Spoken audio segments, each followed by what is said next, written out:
நீங்கள் ஃப்ளைட்டில் ட்ராவல் பண்ணிட்டு இருக்கும்போது ஃப்ளைட்டோட 2 இன்ஜினும் ஃபெயில் ஆகிடுச்சுன்னா நீங்கள் சேஃபாக லேண்ட் ஆக முடியுமான்னு கேட்டால் முடியும்.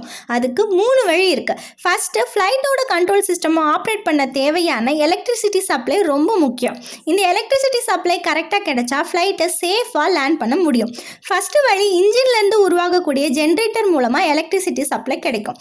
செகண்டு, ஃப்ளைட்டில் இருக்கக்கூடிய பேக்கப் யூனிட், அதாவது பேக்கப் பேட்டரி எலக்ட்ரிசிட்டியை சப்ளை பண்ணும். பட் இது 20 நிமிஷம் தான் தாங்கும்.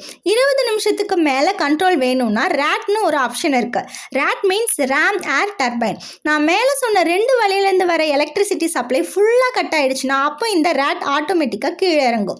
இதில் இருக்க ரோட்டார் சுற்றுறதுனால எலக்ட்ரிசிட்டி ப்ரொடியூஸ் ஆகும். ஆனால் இதுலேயும் ஒரு ரிஸ்க் இருக்குது. என்னென்னா, பவர் ரொம்ப கம்மியாக தான் ப்ரொடியூஸ் ஆகும். இதனால் கண்ட்ரோல் சிஸ்டம் மானிட்டரிங் பேனலுக்கு மட்டும்தான் சப்ளை கொடுக்க முடியும். ஒரு ஏரோப்ளேன் 30,000 அடி உயரத்தில் பறக்கும்போது இந்த 3 ஆப்ஷனையும் பயன்படுத்தி சேஃபாக லேண்ட் பண்ண முடியும். இப்போ ரீசெண்டாக நடந்த அகமதாபாத் ஏர் இந்தியா ஃப்ளைட் கிராஷில் ரேட் வெளியே வந்தும் ஃப்ளைட்டை சேஃபாக லேண்ட் பண்ண முடியல. இதுக்கு காரணம் ஃப்ளைட் பறந்த ஹைட்டும் ஃப்ளைட் டேக் ஆஃப் ஆகி ஒரு சில நொடிகளில் எலக்ட்ரிசிட்டி சப்ளை முழுசாக கட் ஆனதால தான். இந்த வீடியோ பிடிச்சிருந்தா லைக் பண்ணுங்கள், கமெண்ட் பண்ணுங்கள், நம்ம சேனலை சப்ஸ்கிரைப் பண்ணுங்கள். தேங்க்யூ.